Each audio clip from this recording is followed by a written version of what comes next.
During the Christmas period of 1964, the inhabitants of a small town in rural Wiltshire found themselves subjected to a series of horrifying and inexplicable sonic attacks. Were these assaults a naturally occurring phenomenon, or were they something more insidious? Join us as we look into the Warminster Thing.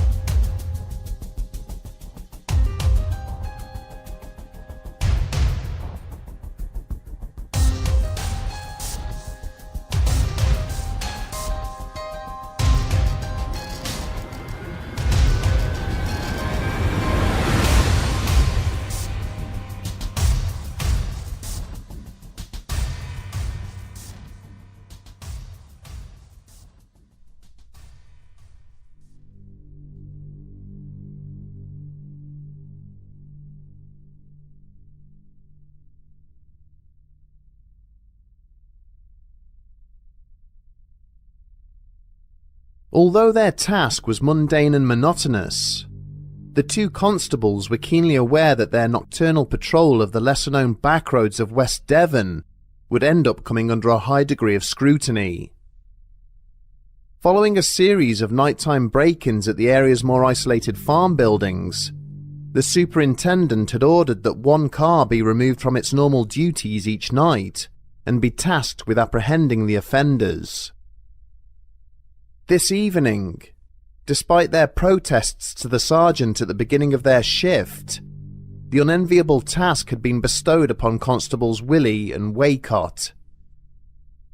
Having just passed through the village of Hatherley, both men felt they had by now amassed sufficient patrol time to justify returning to their parade station in Oakhampton for a brief comfort break. But just as they had made the decision to head back, Willie had suddenly brought their patrol vehicle to an unexpected halt in the middle of a deserted stretch of carriageway.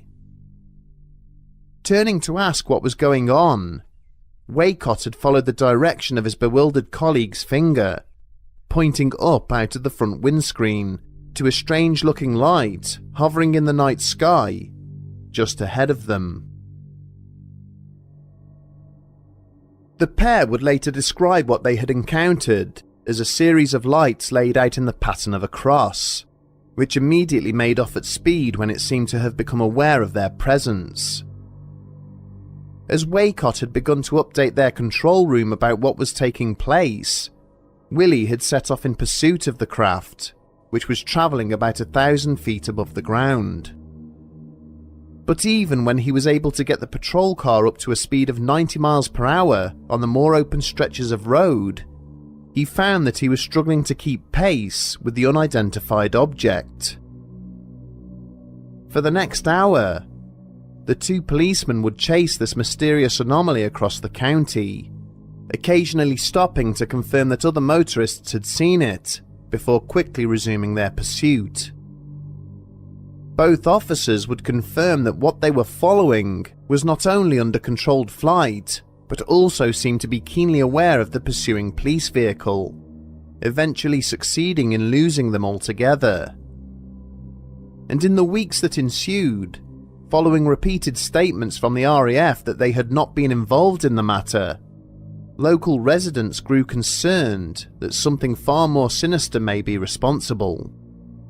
A mysterious force which had terrorised a neighbouring county just 2 years prior, and which now seemed to have made an unwanted return to the southwest of England. A phenomenon which had been dubbed the Warminster Thing. The garrison town of Warminster is located in the English county of Wiltshire, and sits a short distance away from both the Salisbury Plain military training area and the historic site of Stonehenge. At first glance it is an unremarkable settlement, and yet a quickly through the region's past demonstrates that it has played host to far more unsettling events than many of its neighbouring communities. Initially settled by the Romans, Warminster was the site of repeated clashes between the opposing forces during the English Civil War, and has remained a focal point for the British armed forces ever since.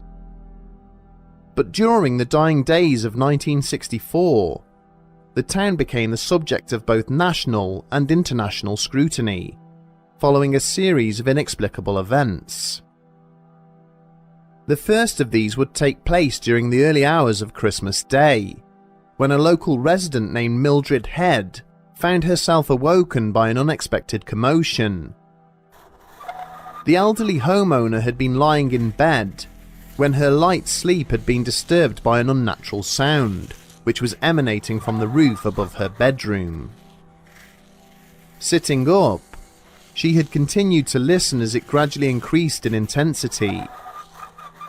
At first, the strange noise had resembled an unknown person dragging a bundle of twigs or a tree branch back and forth across the tiling of the roof. But this odd scratching had then developed into a dull thudding, almost as if large hailstones were now falling upon her rooftop. Bewildered, Mildred had risen from her bed and then moved over to the curtains to see if it was raining outside, only to find the skies overhead calm and completely cloudless. The noise above her house had then changed once again, this time to a low hum, which continued to increase in volume until she was finally forced to cover her ears in order to drown it out. This mysterious assault on her senses would continue for several minutes, until it then began to dissipate, resembling little more than a faint drone at the point it finally ceased. Later that same morning, another of Warminster's inhabitants, Marjorie Bai, experienced an eerily similar sonic attack whilst making her way through town towards Christchurch. She was late in attending that morning's Holy Communion service, and as it was Christmas Day, the streets were deserted. But she had stopped in her tracks when she detected what sounded like the distant echoes of cackling laughter, emanating from the Bell Hill area of the town. The commotion seemed to be getting closer and closer to where she stood, steadily increasing in volume until it reached a point where its effects virtually paralysed the churchgoer. Bai would later describe being assaulted by a series of relentless vibrations and shockwaves, which seemed to pound away at her head and shoulders, physically preventing her from progressing forwards. Desperately willing her body to move on, she had forced herself to stagger in the direction of the church, in an attempt to move away from the relentless sound waves. Finally, after several steps, she was able to break free of this strange phenomenon and hurried away as fast as she could. When she shared her experience with the church congregation, Marjorie's encounter made its way around the rest of the town, finally reaching the offices of the local newspaper, the Warminster Journal. Upon publishing the story, the newspaper's features editor, Arthur Shuttlewood, was contacted by more than 30 other witnesses, each of whom claimed to have experienced something very similar. Amongst their number was a man named Roger Rump, who resided in a house near the church where Marjorie had experienced her affliction. The postmaster stated that that same morning, he had been in bed when there had been a tremendous clatter coming from the roof of his house. This had quickly escalated, to the point where it sounded as if each tile was being lifted individually and then slammed back down again by a powerful force. After about a minute of this, the noise had abruptly ceased, only to be replaced by a high-pitched humming tone, which had continued for a further minute before ceasing as quickly as it had manifested itself. But by far the most compelling testimony would come from members of the armed forces, who were stationed near the town. One of these professional witnesses was an army sergeant who was based at Knott Camp, which lay 8 kilometres to the east of the town. Several of his men had approached him in confidence after reading the newspaper article, to share that they too had been awoken on Christmas morning by a deafening sound from the skies above. The men described this noise as if a huge chimney stack was being smashed to pieces, with the ruins being strewn around, landing haphazardly on the parade square and car parks of the base. And yet, as the weary and confused soldiers had risen from their bunks to see what had caused the commotion, they found the base perfectly still and quiet, with no trace of anything unusual having occurred. Shortly after this, an officer from the same base contacted the newspaper on a condition of anonymity to share a strange event which he too had recently experienced. Late one evening, the army major had been travelling back to the camp from a formal engagement. He had been driving his personal vehicle and was nearing a section of woodland known as Colloway Clump, when for no apparent reason, the engine and all of the electrics had mysteriously cut out. As he had sat in the car, making repeated efforts to start the engine, the officer had suddenly become aware that the vehicle chassis was beginning to vibrate. These vibrations continued to increase in intensity, violently shaking the metal framework of the car, as if some unnatural force had taken hold of it. The major began to feel a blinding pressure in his forehead, as if a heavy force was pushing down on him from above. An electrical hum then came out of nowhere and rose to a deafening crescendo before it suddenly cut out again, as quickly as it had commenced. Moments later, the engine fired into life, the vehicle's headlights illuminating an eerily silent nocturnal landscape, with no sign of what had caused the strange phenomenon. During the opening weeks of 1965, yet more witnesses came forward to share stories of having been afflicted or paralysed by an ear-splitting unseen force. One witness, who lived on 5 Ash Lane on the outskirts of the town, claimed to have awoken one morning to find a whole flock of pigeons lying dead in his garden. When he had gone outside to inspect the bodies of the animals, he could find no obvious sign of what might have caused their deaths. In the wake of this unsettling incident, a further rash of sonic attacks were reported, accompanied now by sightings of mysterious objects in the night skies. On the 10th of August, a lorry driver who was travelling in the vicinity of Colloway Clump had slowed his vehicle when he had detected a strange sound coming from above him. Moments later, a fiery ball of glowing light had hurtled out of the sky, speeding head-on towards him before veering off to one side at the last moment, disappearing into the night. Later that evening, Rachel Atwell had been fast asleep when she had been awoken by what she described as a dreadful droning sound coming from outside. Jumping from her bed and hurrying across to the window, Atwell caught sight of a bright light, hovering roughly 600 feet above the ground. As this brilliant object glowed and pulsated above her, sitting completely still in the night sky, the young housewife began to experience a severe headache.